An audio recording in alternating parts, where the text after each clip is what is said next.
C. Sosialisasi dalam masyarakat. 1. Sejarah lisan. Budaya tradisi lisan sudah diturunkan dari masa lalu oleh nenek moyang kalian. Cerita rakyat yang kalian sudah tuliskan pada kolom atas merupakan cerita yang sudah turun-temurun dilestarikan. Kalian kelak juga akan menurunkan cerita-cerita tersebut kepada anak cucu kalian nanti. Cerita rakyat pada mulanya tidak dibuat untuk anak-anak. Namun pada abad ke-19, cerita rakyat dibuat untuk digunakan sebagai bahan pendidikan bagi anak-anak. Seperti cerita si Pitung dari Jakarta yang mengajarkan untuk kebaikan, tolong-menolong, dan berani. Cerita rakyat yang turun-temurun sudah disesuaikan untuk pembaca dan pendengar. Cerita rakyat dapat diklasifikasikan menjadi 3 jenis yaitu mitos, MYTH, legenda, legend, dan dongeng, folktale. Jejak-jejak masa lampau sebagai sumber sejarah digolongkan dalam 3 jenis yaitu sumber tertulis, sumber lisan, dan sumber benda, artefak. Sumber tertulis diantaranya prasasti, silsilah keluarga, dokumen tertulis, surat kabar, buku harian, piagam, babat, dokumen, biografi, jurnal, surat, laporan, notulen rapat, dan sebagainya. Sumber benda dalam sejarah yaitu monumen, piramid, masjid, candi, makam, gereja, patung, lukisan, ornamen, relief, gambar-gambar, dan grafis, peta, perencanaan kota, sketsa topografis, sidik jari, tabel statistik, dan lain-lain, dan fonografis, rekaman suara. Sementara sumber lisan dapat dibedakan menjadi 2 jenis. Pertama, kesaksian lisan oleh pelaku yang terlibat secara langsung dalam peristiwa sejarah, oral history. Pada saat melakukan wawancara dengan saksi sejarah direkam dan ditranskripkan ke dalam kertas. Sumber lisan yang kedua berupa tradisi lisan, oral tradition, misalnya mitos, legenda, dongeng, dan cerita rakyat. Tradisi lisan lebih sulit untuk dianalisis oleh seorang sejarawan karena perlu menangkap kenyataan di belakang ceritanya yang didukung dokumen seperti arsip atau buku. Mitos adalah cerita yang dianggap benar terjadi dan suci oleh masyarakat pemilik cerita tersebut. Legenda merupakan cerita rakyat zaman dahulu yang dianggap benar-benar terjadi oleh pemilik cerita. Dongeng merupakan prosa yang dianggap tidak benar-benar terjadi oleh yang memiliki cerita. Isi dongeng kebanyakan penuh dengan hayalan. Melalui cerita rakyat nenek moyang kalian menjawab berbagai pertanyaan yang muncul dari anak-anak mereka atau cucu-cucu mereka. Seperti contoh ketika sudah malam anak-anak tidak diperbolehkan bermain di luar rumah karena akan diculik oleh hantu. Penjelasan ilmiahnya adalah ketika malam dan suasana gelap maka anak-anak akan kesulitan untuk melihat keadaan sekitar. Anak-anak yang bermain dikhawatirkan akan mengalami kecelakaan atau kehilangan arah untuk pulang. Cerita rakyat mempunyai ciri-ciri di antaranya. A. Penyebaran dan pelestariannya dilakukan dengan tradisi lisan yaitu melalui penuturan dari orang ke orang lain. B. Bersifat tradisional dan disebarkan antar generasi dalam waktu yang cukup lama. C. Cerita rakyat itu ada dengan versi-versi dan perbedaan dari setiap daerah sehingga menjadi berbeda alur dari ceritanya satu sama lain. D. Penciptanya tidak diketahui. E. Menjadi milik bersama. F. Mempunyai kegunaan dalam kehidupan. G. Mempunyai logika sendiri yang membedakan dengan logika umum. Cerita rakyat memiliki banyak nilai-nilai luhur yang berkaitan dengan nilai-nilai budi pekerti seperti keimanan, jujur, adil, bekerja keras, rendah hati, bekerja sama, keberanian, rela berkorban, tolong-menolong, kerukunan, dan sebagainya. 2. Manusia sebagai makhluk sosial dan ekonomi yang bermoral. A. Manusia sebagai makhluk sosial. Manusia sebagai makhluk sosial dapat diartikan bahwa manusia tidak dapat memenuhi kebutuhannya sendiri dan membutuhkan bantuan orang lain. Manusia memiliki keterbatasan sumber daya untuk memenuhi kebutuhannya sehingga manusia saling bergantung satu dengan lainnya. B. Manusia sebagai makhluk ekonomi yang bermoral. Kebutuhan manusia yang tidak terbatas membuat manusia melakukan berbagai cara agar tujuan kebutuhannya dapat terpenuhi. Keinginan manusia untuk dapat memenuhi kebutuhannya merupakan perwujudan manusia sebagai makhluk ekonomi. Dalam pemenuhan kebutuhannya, manusia dibatasi oleh hak-hak orang lain sebagai perwujudan makhluk bermoral. Sebagai makhluk ekonomi yang bermoral, manusia setidaknya memiliki 4 ciri-ciri sebagai berikut. 1. Melakukan tindakan rasional. 2. Fokus pemenuhan kebutuhan untuk kepentingan diri sendiri tanpa mengabaikan norma, nilai, aturan yang berlaku di masyarakat. 3. Pengambilan keputusan dalam rangka memenuhi kebutuhan sesuai dengan tujuan. 4. Sulit merasa puas. 5. Ada preferensi pribadi dalam menentukan aktivitas pemenuhan kebutuhan. 3. Sosialisasi. Manusia adalah makhluk sosial yang menghabiskan kehidupan dengan cara berinteraksi dengan individu lain. Sosialisasi adalah proses sosial seumur hidup untuk mempelajari pola budaya, perilaku, dan harapan. Melalui sosialisasi, kita mempelajari nilai-nilai budaya, norma, dan peran. A. Hakikat sosialisasi. Sosialisasi adalah proses interaksi yang dilakukan secara terus-menerus sehingga membentuk kepribadian seorang individu. Dapat dikatakan, sosialisasi merupakan proses seumur hidup yang berkaitan dengan cara individu mempelajari nilai dan norma sosial yang ada atau berlaku di masyarakat agar dapat diterima kelompoknya. Sosialisasi dapat dilakukan oleh berbagai individu termasuk orang tua, guru, teman sebaya, saudara kandung lewat sekolah, televisi, internet, ataupun media sosial. B. Agen sosialisasi. Sosialisasi terjadi di seluruh rentang hidup dan sampai batas tertentu. Interaksi sosial meliputi perpindahan individu dari satu tempat ke tempat yang lain, peran dalam hidup mereka mulai dari lulus sekolah, memperoleh pekerjaan, menikah, memiliki anak, hingga pensiun. Berikut merupakan agen-agen sosialisasi. 1. Keluarga. Keluarga merupakan agen sosialisasi pertama dan terpenting. Agen sosialisasi keluarga terdiri dari sistem keluarga inti, nuclear family, dan sistem kekerabatan, extended family. Keluarga inti meliputi ayah, ibu, dan saudara kandung maupun angkat yang tinggal dalam satu rumah. Sedangkan sistem kekerabatan meliputi kakek, nenek, paman, dan bibi. Keluarga termasuk kelompok primer yang memiliki intensitas tinggi dalam mengawasi anggota keluarganya. Sosialisasi dalam keluarga dapat memengaruhi pembentukan kepribadian anak. 2. Sekolah.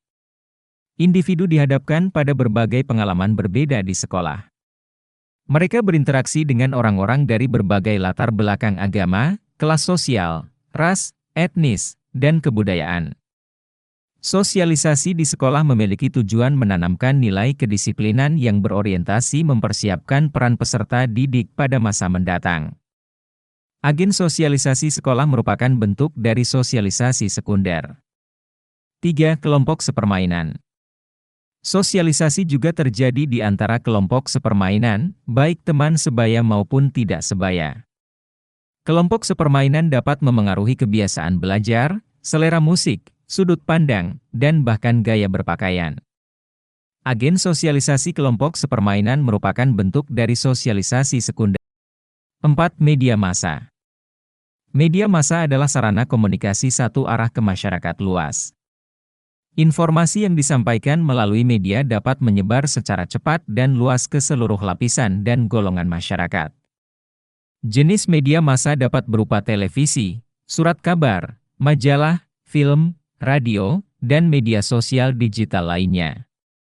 Individu akan dihadapkan pada berbagai perilaku, ide, kepercayaan, dan nilai melalui media. Agen sosialisasi media massa merupakan bentuk dari sosialisasi sekunder. B. Proses sosialisasi. Berdasarkan teori perkembangan kognitif Jean Piaget, proses sosialisasi menekankan pada kemampuan anak untuk memahami dunia. Piaget menjelaskan adanya perbedaan tahap anak-anak dalam belajar untuk berpikir tentang diri mereka sendiri dan lingkungan mereka. Tahapan tersebut diantaranya: 1. Sensori motor, 0 hingga 2 tahun. Sensori motor merupakan tahap pertama bayi belajar terutama dengan menyentuh benda, memanipulasinya, dan secara fisik menjelajahi lingkungannya. Pencapaian utama pada tahap ini adalah pemahaman anak bahwa lingkungannya memiliki sifat yang berbeda dan stabil. 2. Praoperasional, 2 hingga 7 tahun. Pada tahap ini anak sudah menguasai bahasa dan menggunakan kata-kata untuk merepresentasikan objek dan gambar secara simbolis. Anak-anak berbicara bersama tetapi tidak dengan satu sama lain dalam arti yang sama seperti orang dewasa. 3. Operasional konkret, 7 hingga 11 tahun. Pada fase ini, anak-anak telah memahami pengertian logis seperti hubungan sebab dan akibat. Seorang anak pada tahap perkembangan ini akan mengenali alasan yang salah dan mampu melaksanakan operasi hitungan matematika sederhana, mengalihkan, membagi, dan mengurangi. 4. Operasional formal, 11 hingga 15 tahun. Tahap ini merupakan tahap remaja. Selama masa remaja, anak yang beranjak dewasa lebih mampu memahami ide-ide yang sangat rumit. Ketika dihadapkan pada suatu masalah, anak-anak pada tahap ini mampu meninjau semua cara yang mungkin untuk dilakukan dan melaluinya secara teoritis untuk mencapai solusi. 4. Nilai dan norma. A. Definisi nilai dan norma. Nilai dapat dilihat sebagai sesuatu yang absolut, melekat pada objek, hadir dalam diri manusia, dan identik dengan perilakunya. Franz mengemukakan, norma dapat dilihat sebagai kumpulan perilaku verbal dan nonverbal. Norma merupakan aturan atau cara yang diterapkan masyarakat agar sesuai dengan nilai yang dianut oleh masyarakat setempat. Sebagai contoh, norma berpakaian atau etika berpakaian akan sama dengan tata cara berpakaian. Seorang individu harus menyesuaikan dengan nilai yang dianut masyarakat dalam berpakaian. Norma diturunkan dari nilai-nilai sosial yang ada di masyarakat. Stolli menyatakan bahwa masyarakat akan membutuhkan norma untuk memelihara tatanan sosial yang stabil. Norma dapat berubah-ubah seiring berjalannya waktu, misalnya dahulu wanita yang memakai celana dianggap melanggar norma tetapi saat ini merupakan hal yang biasa. B. Jenis-jenis nilai dan norma. Jenis-jenis nilai. Jenis-jenis nilai berkembang menjadi beraneka ragam, tergantung pada kategori penggolongannya. Notonagoro membagi nilai menjadi 3 macam, yaitu A. Nilai material adalah segala hal yang bermanfaat bagi jasmani manusia, seperti makanan dan pakaian. B. Nilai vital merupakan segala hal yang bisa digunakan manusia untuk melakukan kegiatan atau aktivitas, misalnya jaring untuk nelayan, payung ketika musim hujan, dan lain sebagainya. C. Nilai kerohanian adalah segala sesuatu yang bermanfaat bagi rohani manusia, meliputi 1. Nilai kebenaran, bersumber dari unsur akal manusia. Contoh nilai kebenaran yaitu hakim yang bertugas memberi putusan pengadilan. 2. Nilai keindahan, berasal dari perasaan dan estetis manusia.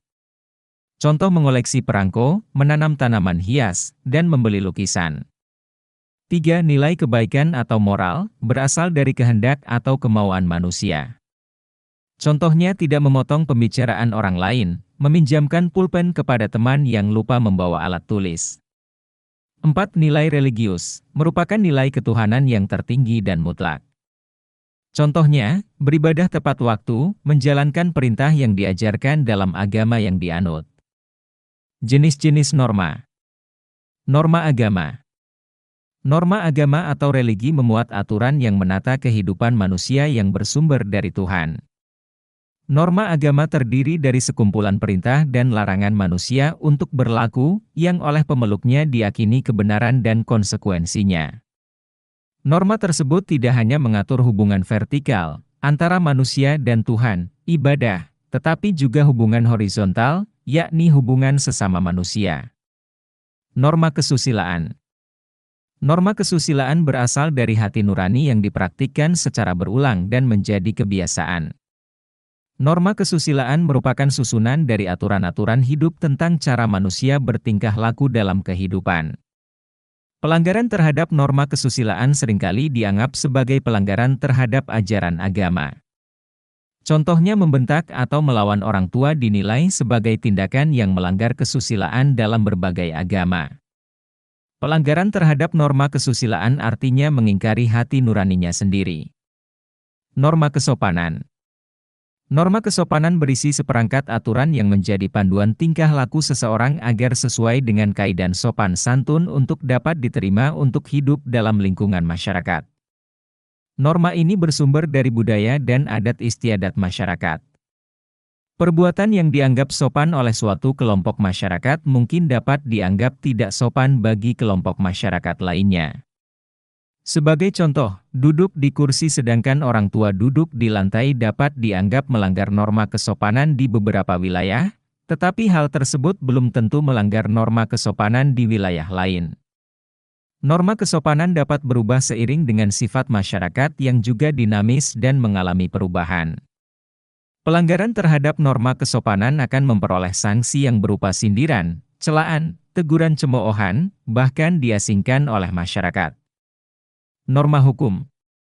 Norma hukum tersusun atas aturan-aturan yang dibuat lembaga-lembaga resmi tertentu, seperti lembaga pemerintah suatu negara.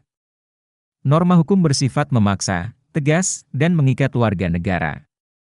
Contoh dari norma hukum yaitu adanya aturan mengenai hukuman bagi pelanggaran lalu lintas. C. Peranan nilai dan norma. Nilai dan norma dibutuhkan dalam kehidupan untuk menjaga kestabilan kehidupan dalam masyarakat. Berikut peran nilai dan norma lainnya. 1. Mengatur kehidupan masyarakat untuk membentuk pola perilaku masyarakat yang tidak merugikan atau merusak tatanan yang ada dalam masyarakat. 2. Menyeimbangkan hak dan kewajiban dalam masyarakat, sehingga tidak ada pihak yang merasakan ketidakadilan atas perilaku pihak lain. 3. Nilai berfungsi sebagai alat motivasi dan kontrol sosial. Norma merupakan pedoman bagi individu untuk berlaku di dalam masyarakat. Norma juga berperan untuk mengatur, mengendalikan, memberi sanksi serta memaksa anggotanya untuk bertingkah laku di tengah masyarakat. 5. Interaksi antar wilayah. Fenomena perbedaan satu tempat dengan tempat lain menjadikan tempat tersebut unik. Interaksi merupakan peristiwa saling memengaruhi daya, objek, atau tempat satu wilayah dengan wilayah lainnya. Setiap wilayah memiliki potensi sumber daya dan kebutuhan yang berbeda dengan tempat lain. Hal inilah yang mendasari terjadinya interaksi antar wilayah dalam rangka memenuhi kebutuhan. Kalian melihat bahwa berbagai karakteristik muka bumi dapat memengaruhi mata pencaharian. Setiap wilayah dapat menghasilkan barang kebutuhan yang berbeda dengan wilayah lain karena adanya perbedaan bentuk muka bumi.